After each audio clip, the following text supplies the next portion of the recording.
Melunga, Kisumu County. Maloyo centers mia beach masiro lony manyasani oyang ni gero pacho kae mangima e chenro mar piny owacho maneno ni wuod ka wuod otud kod mbui. Mage oyang kod jagoro e migawo mar lony manyasani engineer John Tanui kowacho ni centers go ni okenge mopogore mag gedo.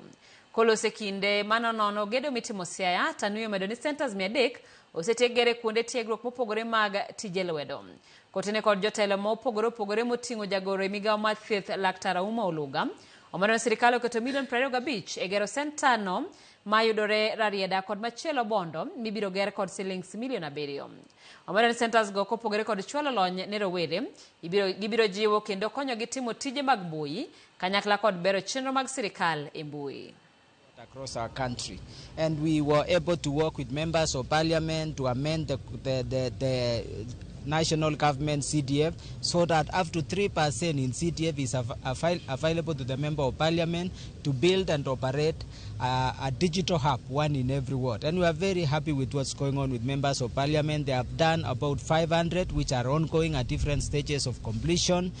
Government, through the leadership of our president, committed to support by building one center of excellence in every county and also a standard digital hub in every county. These kind of initiatives are also very helpful.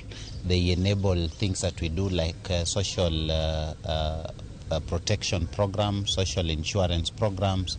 Many of the people who can not access where to register, for example, for SHA, now they can come here. You can be shown the benefit package. Quite a number of people, especially the young people, live within the counties, and so the idea of digital hubs I think is a good one, because then it gives them the opportunity to exploit what the PSSC have called the